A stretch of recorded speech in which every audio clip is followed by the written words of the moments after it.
Christmas and I have the honor of hosting someone truly special today. If there is a Santa Claus for our furry friends, it's undoubtedly her. Meet Deepa Talib, the founder of the Anubis-Tiger Foundation.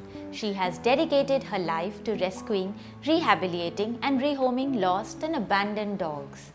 With an unshakable belief that every dog deserves a home, her compassion and determination have transformed the lives of more than 800 dogs, giving them a second chance at life. Hi, I am Manisha. Welcome to the new episode of Tales of Tales with MD.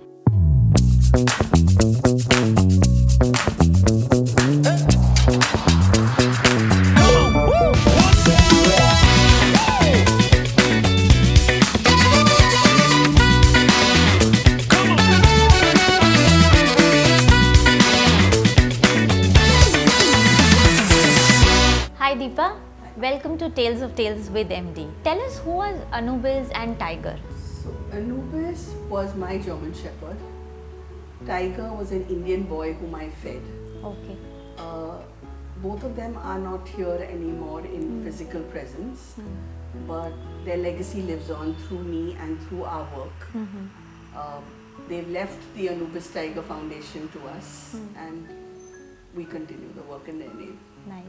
Why did you name them Anubis and Tiger? Why did I name them Anubis and Tiger? Tiger was named by the taxiwalas on the road. Okay. Easiest name Yes, for an Indian dog, Tiger. Huh. Yes. Anubis was because Anubis is the Egyptian god of, he's actually the god of the afterlife. Oh. So he decides whether your soul goes to hell or to heaven. Okay. So he is judge, jury, executioner. So we were very enamored by Egyptian mythology. So we named him Anubis. Very interesting. So, the Anubis-Tiger Foundation. Tell us, is it an NGO? Is it a shelter? Or what is it? So the Anubis-Tiger Foundation is a registered NGO. We are meant to be the interventional source between illegal backyard breeding and the irresponsible demand for breeds. Okay. So supply of breeds and demand for breeds. Correct. And they're both wrong. Yes. We are the source that tries to bridge this, or in a way cut this gap. You see? Okay. So we are an NGO. We work to rescue, rehome, rehabilitate all our rescues. We rescue almost 30 dogs a month now. Okay. And we've done over 700 to 800 adoptions so far. Wow. And how old is the NGO? It's 5 years old. Wow. 800 dogs in 5 years. That's amazing work. We've done over 400 sterilizations. The number is rising. Wow. All numbers are rising. We will continue to do this good work. Yes, definitely. And how, I'm sure this is not doable alone. So how big is the team and who all are there who work with you? The team is small. The team is very, very small. We have 3 really active members and then 3 behind the scenes members. There's a board of trustees. Okay. So the board of trustees oversees the work we do. We have an accounts team, we have a legal team. They oversee their fortes. Yeah. Amazing. With such a small team, it's very good work. I've also heard that Deepa answers all calls. So why do you answer all calls? I've had the misfortune of people not taking my calls, and I've lost a dog. Okay. When they didn't take my calls many years ago, I lost a child. Yeah. And at that time, I did not have the bandwidth to do the rescue on my own. I had no knowledge. So I assume everyone out there who's calling me up is in my shoes, is the same person. Yes. I assume that they don't have the knowledge. That's why they're calling me. Correct. So it's my duty to take that call. Yes, I don't take calls in the night. I don't, because that's the time when I actually work on other work. Yeah. So I don't take rescue calls post 9 o'clock in the night. But I return calls first thing in the morning. So if I have missed calls on my phone, I will return all of them. Awesome. That I do. So you must be getting a lot of calls, dog abandoned hai ya kho gaya hai. So or there are you get indies also adopted. So how does a person say, if I find a dog on the road, how do I identify whether it's an abandoned dog or a lost dog, or it's an indie who was adopted and has got abandoned, or a street dog? Okay. So it's like this. I get calls saying, I think this dog is abandoned. So I say, how do you know that he's abandoned? No ma'am, because he was not there yesterday when I was going to office. Now today he's there. Okay. Now that's not a good enough reason for you to say he's an abandoned dog or a lost dog. Correct. If a dog is abandoned or lost, whether he's a breed or an indie, there are a few signs that I can tell you straight off the bat how to identify. Okay. If a dog is lost or abandoned or in unfamiliar territory, unfamiliar area, he will run up and down. Okay. He will not sit.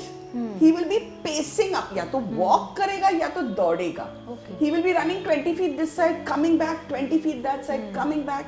He will be running up and down. He So will like be confused, trying to find out. He will have fear in his eyes. Look into his eyes. You will see fear. Okay. You will see panic. Okay, that is one. The second thing is notice his head. Okay. His head movements will be like a chicken. Okay. You know how a chicken moves its head like that? Like this, he will be doing that with his head. Okay.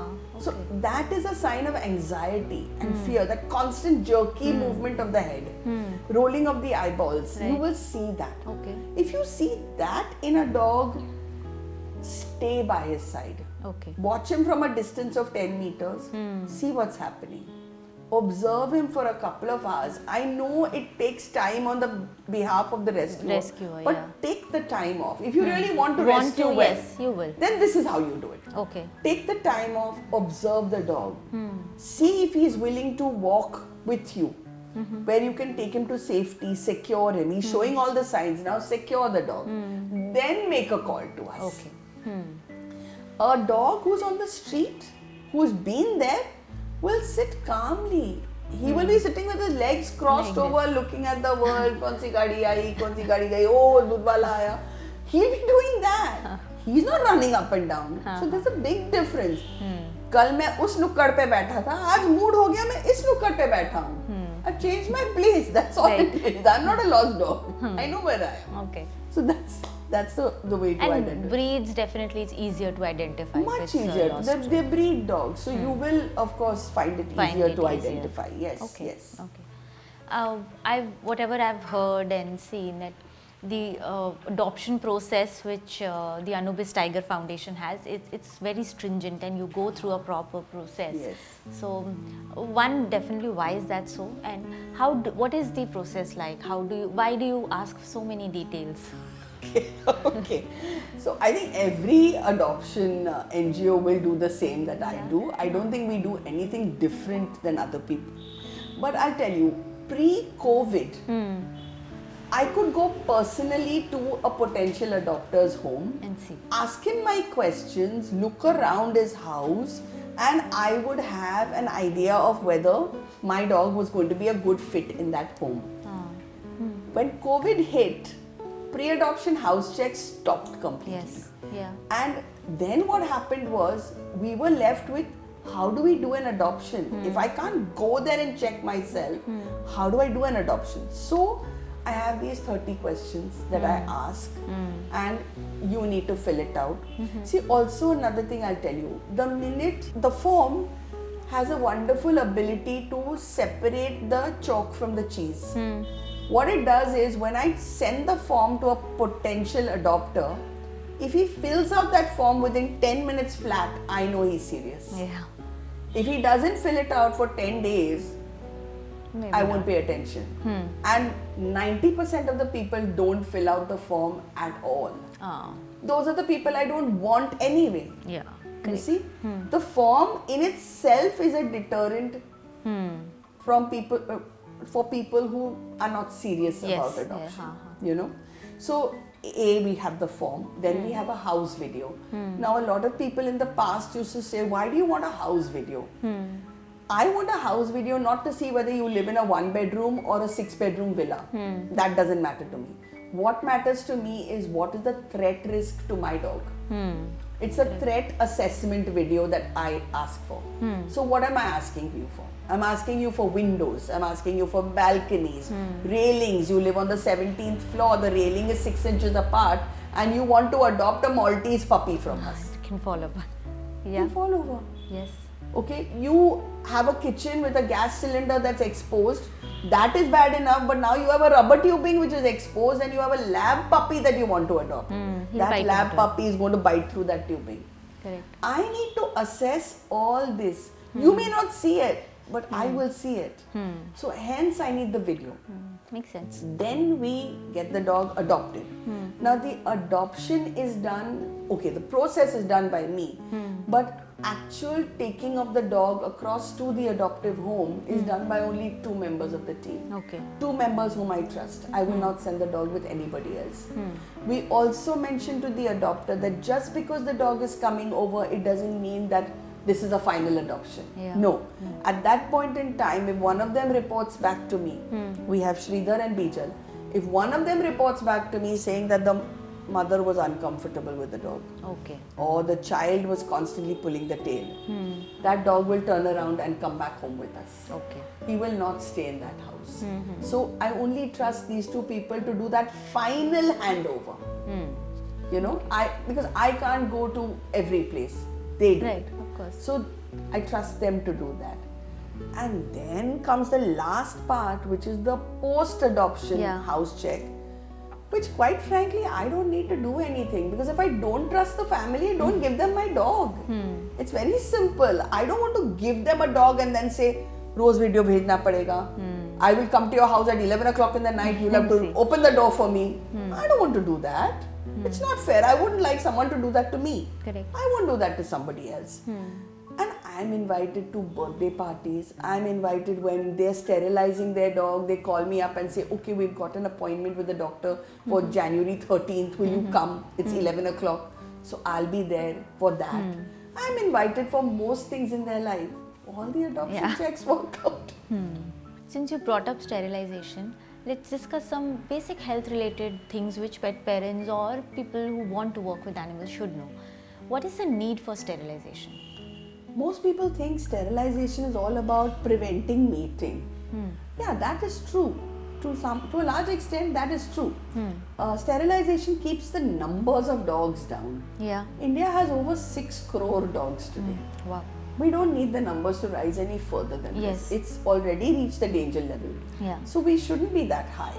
And also, I would say, last of all, when we sterilize treaties, we prevent animal-animal conflict. Yeah. You see, because they're fighting for territory, they're fighting for a dog in heat. Okay, when you sterilize a dog, he is out of the running. Yeah. So other dogs don't attack him. So he is safer than an unsterilized dog. Correct. So sterilization works in so many ways. You know? Yeah, very important. As in, when I think from this point of view, it's important. And what about diet, and nutrition, and how do you take care of that at Anubis? What do we do here? Okay, so here we stick to a home cooked food diet. Okay. So basically nothing packaged, nothing with preservatives at all. All food is made fresh, all food is made every single day. Okay. A large container of food is made in the morning and it's used for both times. Okay. So they get colors of the rainbow in their food. So they get beetroot, carrot, spinach, French beans, pumpkin. So all the colors of the rainbow except the blue and the purple, they get everything else. We try and put in sweet potato also, so it gives us a little purple sometimes. Yes. So yeah, we do all of that. Very little rice. So it's 20% rice, 40% chicken, 40% vegetables. Okay. That is their meal. Apart from that, they get a few treats from verified organizations run by me, and that's about it. Beyond that, nothing else. Chas in the summers. At 1 o'clock they get chas, but that's in the summers, not in this season. So, what is the difference or good between, say, a home cooked meal, or raw meat, or packaged food, or is it like very specific to each dog? See, diet is specific to each dog. Yes, There's no definitely. doubt about that. Yeah. I mean, Now a dog with say for example, a dog with a kidney condition. If I'm going to say, no, I'm going to keep him on home cooked food, it's not going to work. Home cooked food has got animal protein in it. Yeah. He needs renal food. Then I have to go and get him a bag of renal food. Correct. Then I am going to buy a bag of dog food. Understood. There's no two ways about it. Yes. There are dogs who come to us with skin conditions, but those skin conditions are probably atopic dermatitis, not fungal infections, but atopic dermatitis. Hypoallergenic food is required for a dog like that. Okay. I can't say no, I'm going to give him my chicken or I'm going to give him my fish. It's not going to work. Yes, to some extent with skin conditions, we have switched to fish and potato for dogs. Yeah. But we prefer to use a hypoallergenic dog food at that point in time. Okay. So depending on the condition of each dog, the pet parent should decide what food they want to give. Absolutely. And we decide that too. When they are here with us, we decide what their diet is going to be. So when we're in talks with an adopter, we're asking them, can you manage this? Can you give them this? Because this is their requirement. Yeah. And there's no compromise on this. Yes, there should not be. Yeah, there should not be. So Deepa, there is, I would say, very limited awareness related to blood donation within dogs. And I've heard a lot of stories where because of non-availability of dogs, they are not saved. So why is that pet parents are apprehensive about blood donation? And also, are there enough facilities or where are these facilities where one could find blood for dogs? Okay, I think mainly parents are apprehensive purely because they feel that their dog is at severe risk to life. Hence, they don't want to get into a situation where they could put their dog at risk. Yeah. Okay. What I'd like to say is the risk is minimal. The risk is the same as any other surgery. Okay. You are warned of any elective surgery, of the risks of elective surgery. Similarly, with blood donation also, there's a minor risk to it. Okay. But most often, your dog is perfectly safe and ends up being a hero. He's given blood. You see? Blood donation is essential. I mean, I would like to talk about this to people to tell them that, even if you have small dog communities and you have healthy dogs in your community, when there is a post put out or on a WhatsApp group or something, kindly call that number. Yeah. Offer your help. Offer your dog's help because you could save a life. Yeah. You see, there are only two major blood groups in dogs. There's a DEA 1.1 positive and a DEA 1.1 negative. Okay. But there are a huge number of subgroups. So cross-matching is difficult. Okay. So it's numbers that will save the day. Yes. If one dog needs blood, if two dogs show up to give blood, there's a good chance both of them will not match with him. Okay. So, but if 20 show up, one will definitely match with him. So hence, the need for people to understand that there is no real risk to your dog. Correct. Kindly show up. There are a few blood banks in the country. There's one in Ludhiana, there's one in Bangalore as far as I'm aware of. But I'm not aware of too many more. Also, blood needs to be, sort of aerated and so it's hard to keep blood fresh without a blood bank. Yeah. Hence the need for immediate donors. There's another problem which happens very frequently among dogs, especially in the summers. And in India, we have extreme summers in most parts of the country.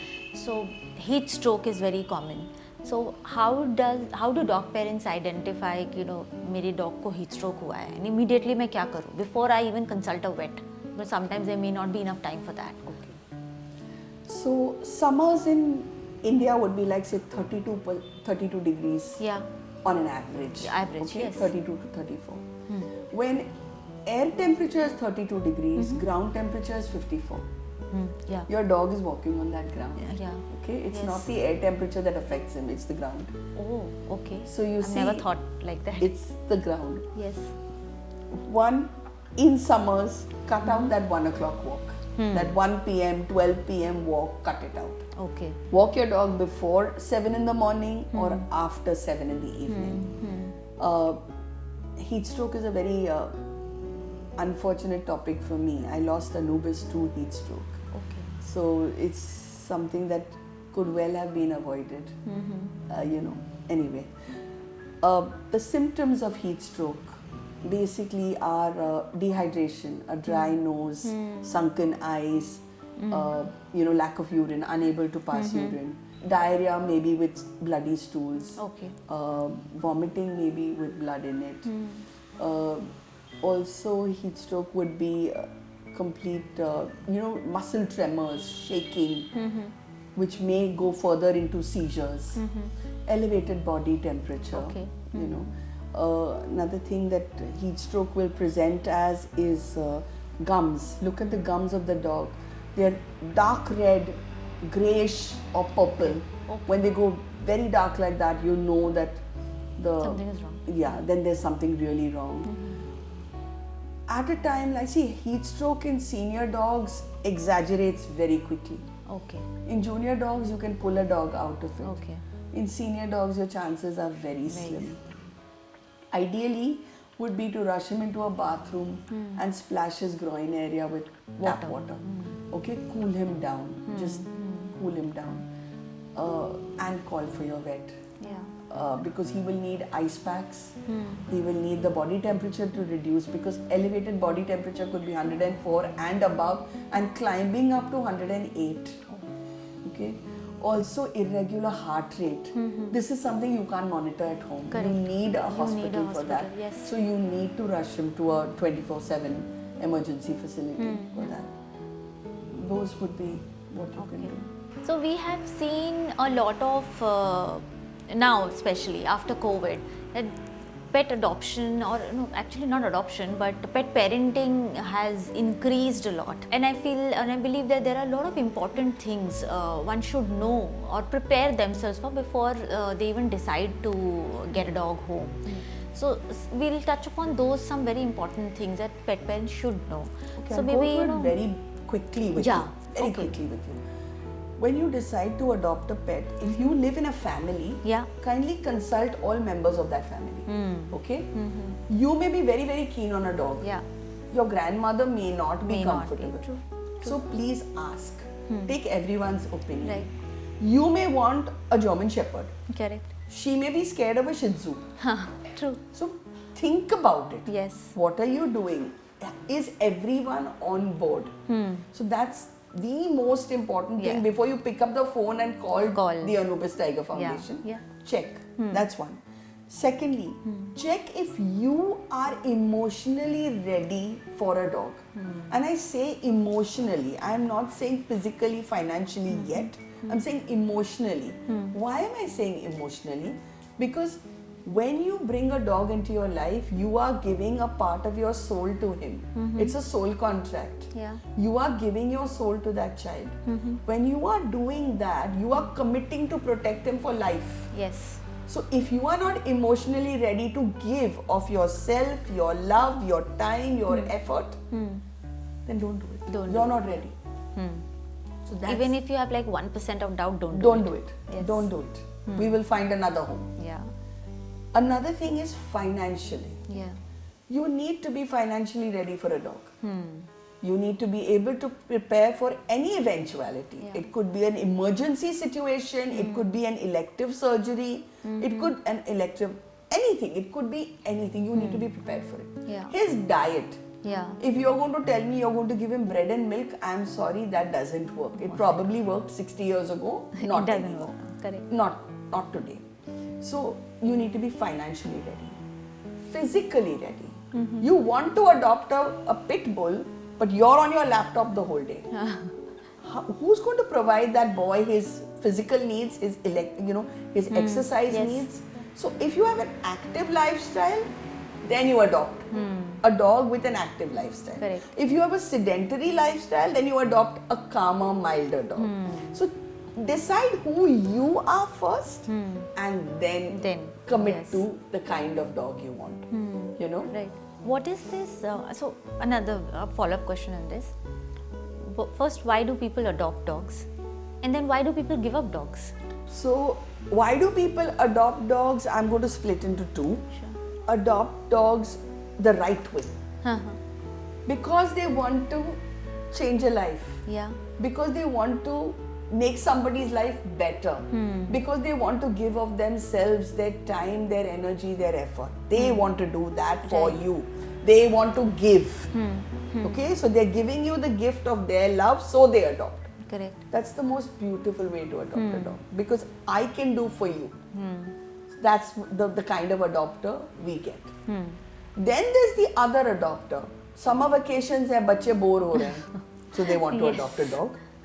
Then you have, abhi now, we have work from home. So for the next 6-8 months, to work from home hi hai. So we thought we'll get a dog. After 6-8 months, what? हाँ वो तो सोचा ही नहीं. So you want to get a dog now for 6-8 months. Those adopters, the ones who adopt the other way, will end up giving up the dog. Okay. Because they've now got a transfer, or the maid left, or the driver who used to walk the dog is not there with them anymore, or their father is coming to stay with them for 1 month and he's allergic to dogs. So can you not put the dog into a foster care? No, it's too expensive.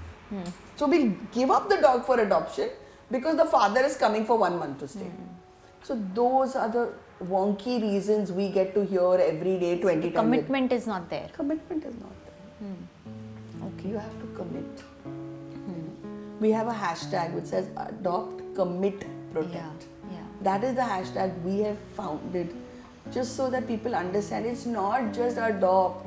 It's not just adopt, don't shop. Yeah, there's much more to it. There's much more to it. Yeah.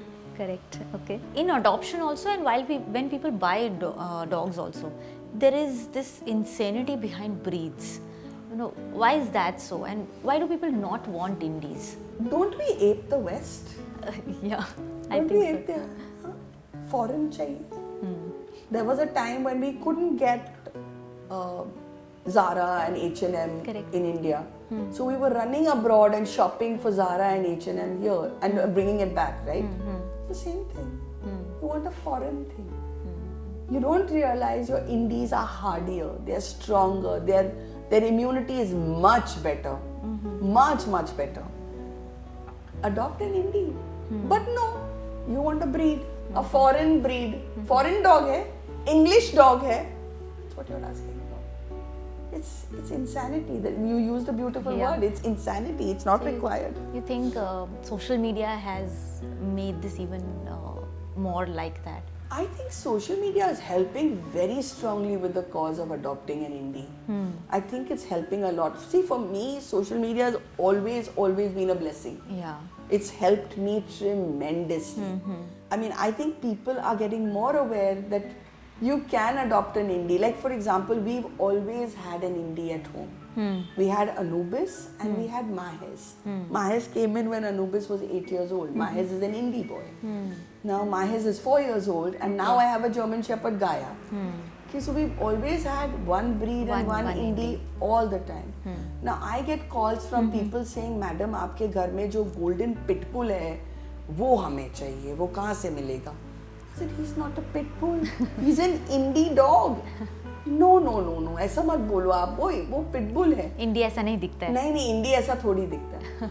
What you don't understand is जो इंडी रास्ते पे है, उसको कौन नहलाता है? हाँ, खाना नहीं मिलता. कौन उसको ठीक से खाना देता है? कौन उसको प्यार करता है? कौन उसको सहलाता है? कोई कुछ नहीं करता. Then you want him to look like some superhero? How? You take him home. You adopt that puppy. You take him home. You take him to the best of vets. You treat an indie like you would treat a German Shepherd, and then you see how he turns out to be a pit bull. Do it right. Yeah, right. Treat him the way he should be treated. Correct. Then you will have a wonderful dog. Yeah. You are looking at this treaties and saying, नहीं हमको देसी नहीं चाहिए. Why you're not देसी? हाँ? तुम कौन से German निकले? There is also this thought process, that when people give up dogs, and if I'm coming for adoption, so that dog has that trauma of abandonment. So I, as a person, may not be able to handle that trauma or do good to that dog who already has a trauma. So is that a misconception, or how do dogs handle abandonment? Okay, so when dogs come to us, we don't give a traumatized dog to anybody. Okay. Okay, so first of all, when they come to us, they blossom. That's the first thing they do. They actually, I mean, if you look at this, it's like Yes. they take 3 days to decompress and 3 months to actually make it their own home. Yeah. That's what they are. When they come to us, we just leave them alone for a few days. We give them plenty of food, plenty of water, lots of play. Okay. End of story. Leave him alone. Okay. Don't touch him, don't pat him, don't call him, don't do anything. Leave him alone. Okay. This is what I would request an adopter to do. Okay. But there's really no need. There's no need for them to do that, because when they adopt from us, that's not the situation. You've already done that. We've done it all. Yeah. We've given you a very happy, balanced, well-adjusted dog. You know? So when you get that dog, you don't really have to fear. But just suppose, say you adopt, randomly, then I would suggest leave the dog alone for a few days. Just leave him alone. Suppose you just went down and you saw this cute puppy and you really felt bad for him and you brought him home and he's just curled up and he doesn't want to play and he doesn't want to talk. Leave him alone. Okay. Put a bowl down of food, put a bowl of water, let him come and eat when he wants. When you can pick him up with a blanket or a towel, pick him up, take him to your vet. Get him vaccinated if you can, get him dewormed, vaccinated. Do all that. Give him some time to decompress and then he'll be yours. Okay. You know? So do dogs remember, मुझे यहाँ छोड़ा था वहाँ this was my family and they left. Do they have that memory? So what kind Memory of in memories? a dog is always, according to me, olfactory. It depends on the sense of smell. Always, very strongly sense of smell. So if a dog was abandoned, say, at a particular street, if he is one street away, he will go back to that street and he will know this is where I was left. Okay. He will remember that. So, in fact, recently we rehomed a dog from a very prominent road in Bombay, and funnily he was adopted 10 buildings away from his old home. Oh. His mom passed away and he came to us. And when we had to rehome him, we put out the post and a family applied for him that lived actually 10 buildings away from where he was originally placed. So we've given them strict instructions which they followed beautifully, that when they get out of their house, they never turn right for a walk, they turn left. So that memory never So triggers for the dog. that memory never triggers for him, because he will remember at that point. Okay. How can people associate with Anubis-Tiger Foundation? There are 4 ways in which you can associate with us. You can foster for us. There are times when the load is so high that we can't cope. Okay. We have 3 places where we trust the people to take care of our dogs. Sometimes those 3 places are not enough. So we need external fosters. Okay. So you can foster for us. Okay. You can volunteer for us. When I say volunteer, I don't mean that you can come to our facility and bathe the dogs or feed the dogs, because this is a closed facility. So we have a team that's in place here. Correct. And the ratio is literally 3 dogs to 1 human being. So we are fine over here. We don't need more Right, than this. But you can volunteer in terms of sharing our posts on social media, chasing up leads for adoption. Yeah. You could help us with our social media. I mean, we struggle with social media. We try and put out 1 post a day. It's hard. Yeah, I mean, it's doing very the hard. work we're doing and putting out 1 post a day is very hard. Correct. So you could help us with that. So volunteer for us in other These ways. ways, yes. Maybe you can volunteer. Fundraising is an essential part of running yes. an NGO. If you can help us out with fundraising. So the third part would be donate to us. Yes. So we need donations. We really request people small amounts. No amount is too small. Too small. True. No amount is too small. You want to say you can give 10 rupees, give the 10 rupees. It'll teach you to give also. Correct. So when it comes to donation, some people may want to donate in kind. So how can they do that, and should they like give anything they have, or is it like they should ask you that what do you want If actually? it's medicines, then I would say please ask us before you send anything to us. Okay. Because sometimes you're sending me heart medication and I don't have a dog With who that needs condition, it. correct. And the shelf life is small. So I can't even keep it. Correct. So, and you spend so much on that. So don't send medication without asking us what we need. What you can send us is cleaning supplies. Okay. Yes, cleaning supplies you can send us anytime. Okay. You know, good herbal disinfectants.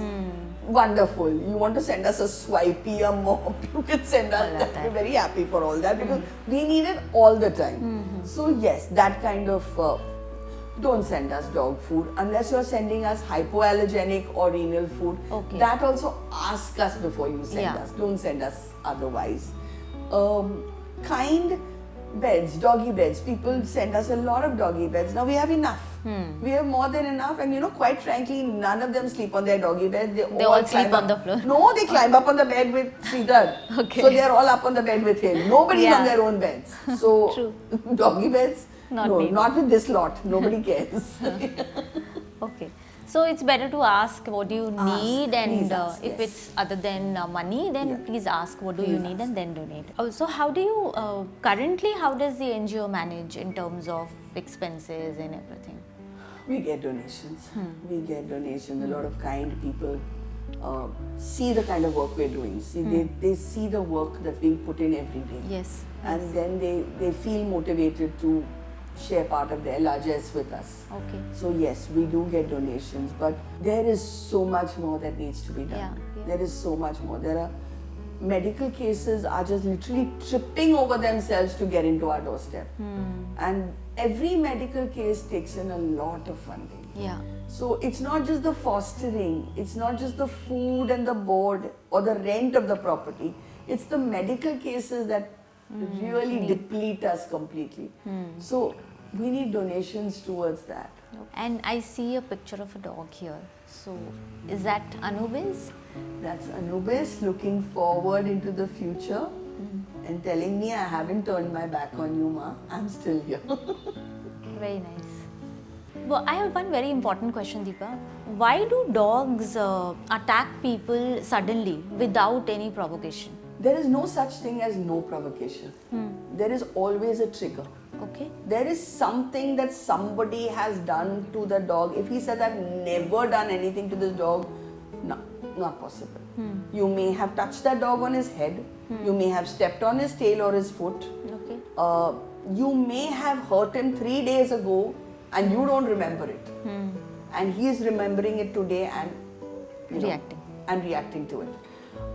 We had a dog, my first dog was Brutus. And he used to sit in our bedroom on our bed. And when we came, and it was always facing the window. And the next building was a bare 10 feet, 15 feet away from our bedroom window. Okay.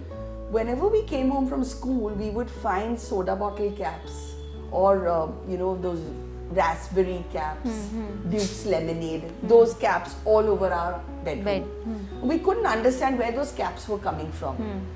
Went on and on and on. Finally, one fine day, we started closing the windows so that unfortunately he couldn't look out, but the caps stopped coming. Okay. Christmas came along and I had gone to the house across in the opposite house. I used to go and do the nativity crib. I used to do their tree for them. I am very fond of Christmas. Gone to their house and I was doing their crib and we ran out of sellotape. Okay. So I told the boy over there, who was a friend of mine, I said, why don't you do one thing? He was much younger than me, of course. I told him, go across to my house and get the sellotape from there.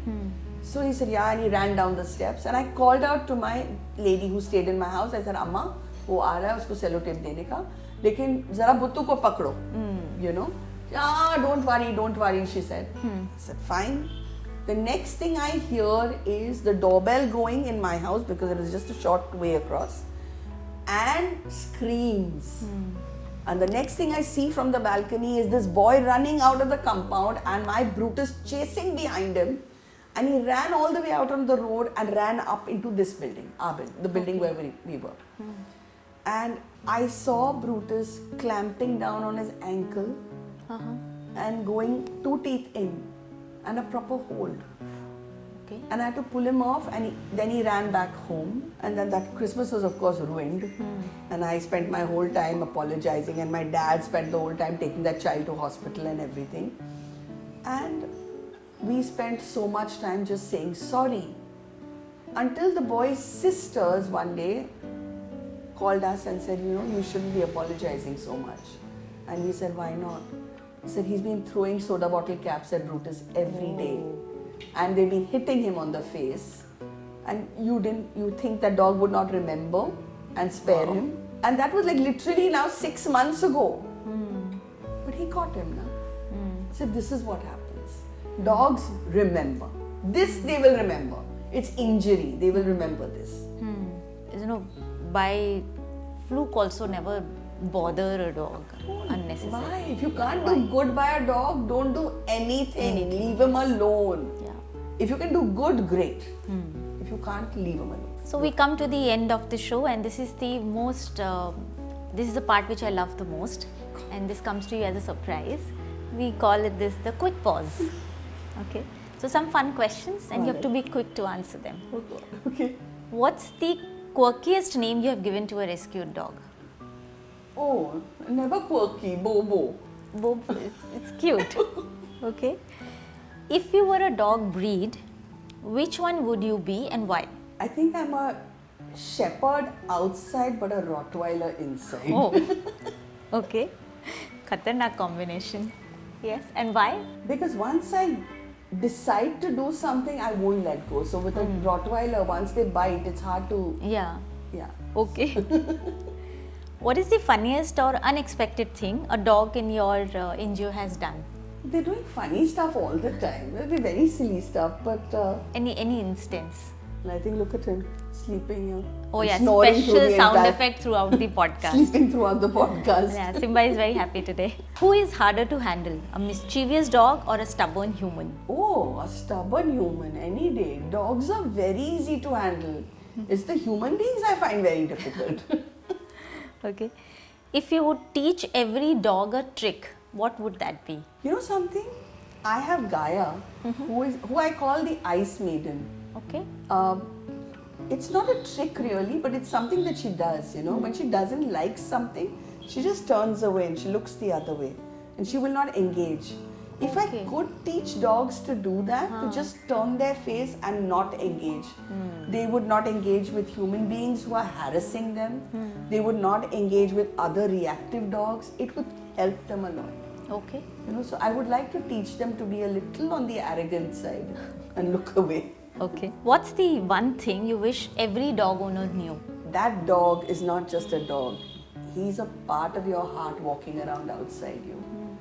And he's going to be there for just that much of your life. So make the most of it. Give him your best. Because he knows nobody else. He knows you. So give him what you have. Give him the best that you can give him. Okay. Because he doesn't have much time. You do. Any last message you want to give to our viewers? Adopt a dog, save a life. I mean, you could do so much good by just giving a dog a life. Take a dog home and see how much joy you spread, what change you bring to this world. Great. Adopt, commit, protect. Thank you, Deepa. It Thank was you great so having much. you on Tales of Tales with MD. Thank you. It's been a joy. Thank you very much. Merry Christmas to you. Yes, same to you and to everybody here, Simba, Charles, and Thank you. everybody.